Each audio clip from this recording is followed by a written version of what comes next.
Bonjour. Beaucoup de gens m'ont demandé pourquoi j'ai renoncé à la nationalité congolaise.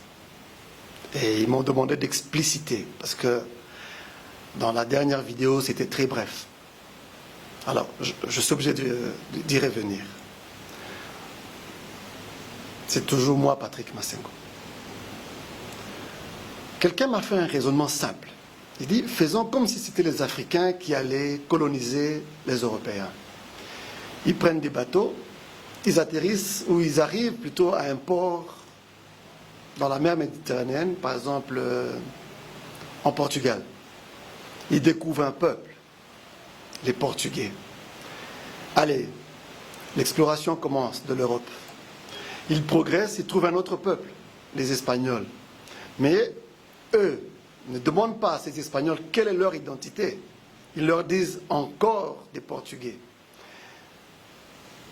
Ils progressent, ils arrivent en Italie, des Portugais.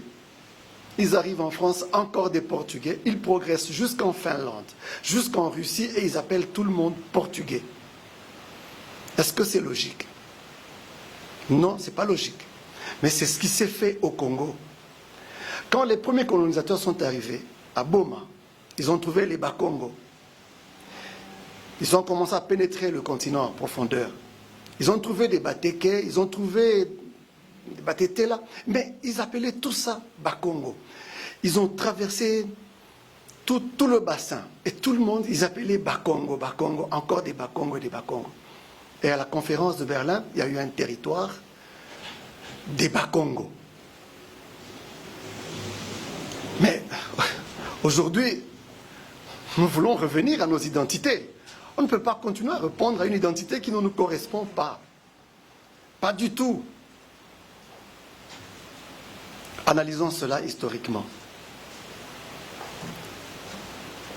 Quand les explorateurs sont arrivés, M. Kwebe Kimpele nous dit qu'il y a eu 835 pactes de soumission à Léopold II, que plusieurs chefs congolais, entre guillemets congolais, autochtones, avaient signés. Ceux-là ont accepté l'identité Bakongo. Ils sont entrés par l'ouest, donc par Boma, et tous les territoires ont signé le pacte de soumission, ils sont appelés Bakongo. Mais le Katanga n'a pas été découvert par l'ouest, le Katanga a été découvert par l'est et par le sud. Déjà une première différence. Et quand on entre par le sud, il y a eu plusieurs peuples. Tous ces peuples étaient colonisés par d'autres puissances. Et quand on arrive au Katanga, on ne pouvait pas nous appeler Bakongo. Parce que les Bakongo sont ceux qui ont été découverts par l'ouest et qui ont signé le pacte de soumission. Mais nous, les Katangais, on nous a découverts par le sud et par l'est. Et donc, nous ne pouvons pas porter l'identité congolaise. Et même si les autres ont signé des pactes de soumission, je pense qu'il y a une certaine durée dans l'histoire. C'est pour ça que Mandansé me dit, par ce principe-là, on a mélangé différentes races, on a mélangé différents peuples. Ça pose problème. Revenons au Katanga. Quand on découvre les Katangais, on nous respecte, on nous appelle par notre identité les Katangais. Encore une fois, ça a été généralisé parce que les Katangais, ils étaient au sud. Mais on a progressé avec l'identité jusqu'à toute la frontière katangaise. Tout le monde a accepté. Nous sommes Katangais. Mais retenez bien que le Katanga n'a jamais signé un pacte de soumission. Nous sommes un peuple résistant. Moussiri n'a pas signé. Mouloa Nyama n'a pas signé. Mwantiav n'a pas signé. Kasongo Nyembo n'a pas signé. Donc nous sommes un peuple affranchi. Nous sommes un peuple libre. Nous n'avons pas signé le pacte de soumission à la Belgique, au roi belge. Évoluons dans l'histoire. Léopold II va à la conférence de Berlin avec une carte. Il dit, voilà le territoire, l'EIC, ou l'AIC, ou l'EIC. Cette carte est limitée par la latitude 5, la ligne droite au-dessus du Katanga. Quand on la prolonge, c'est ça la latitude 5. C'était la limite nord. Ça, c'était les Bakongo, ceux qui ont accepté. Nous, on est au-dessus, on est en dessous de cette ligne-là, la latitude sud. Quand on nous découvre, on trouve déjà qu'il y a des Anglais. Et donc, la colonisation faite au Congo et celle faite au Katanga, c'est deux situations très différentes. Léopold II a fait son génocide au Congo. Mais nous, comme il y avait des Anglais, nous n'avons pas été colonisés de la même façon. Vous savez, les Congolais se plaignent que Léopold II a fait un génocide chez eux. Mais jamais un Katangais dira qu'on a fait un génocide au Katanga. Parce que d'abord, nous avons résisté. Et deuxièmement, il y a eu deux peuples, deux puissances présents sur le territoire katangais. Donc les abus étaient limités. Même si quelques-uns de nos chefs ont été massacrés, mais les abus étaient limités. Lors de la réforme administrative, lorsqu'on a voulu annexer le Katanga au Congo pour que la colonisation, pour que l'administration coloniale de Léopoldville s'étende jusqu'au Katanga, nos chefs coutumiers ont résisté, ils se sont opposés à ce principe. Et tous, ils ont été déportés. Ceci, juste pour dire que les Katangais sont résistants. Ils ne veulent pas. On arrive en 60, on donne l'indépendance au Congo. Les Katangais quittent le Congo, ils ne veulent pas. C'est un choix que nous faisons. Nous n'acceptons pas et nous ne l'accepterons jamais.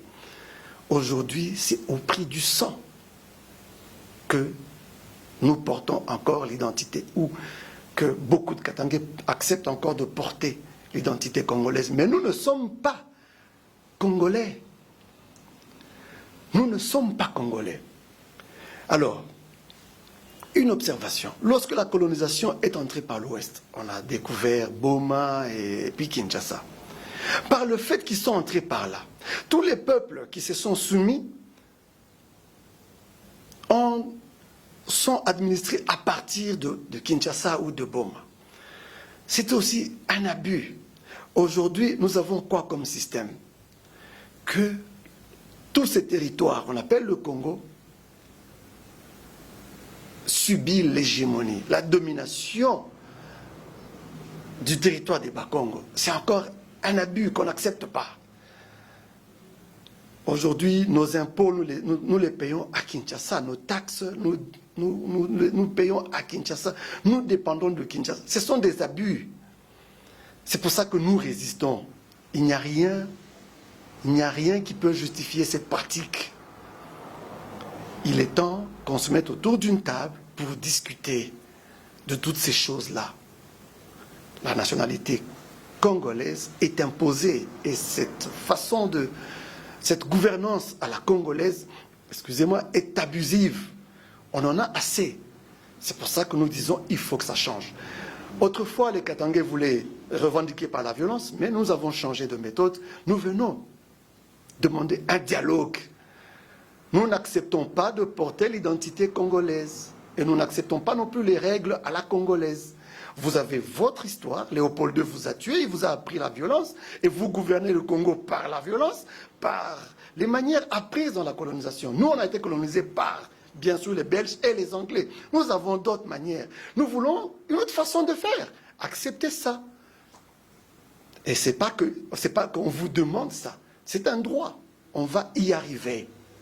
Vouloir ou pas, on va y arriver. Démocratiquement, on va y arriver. C'est fini pour aujourd'hui. C'était Patrick Massengo et je vous remercie.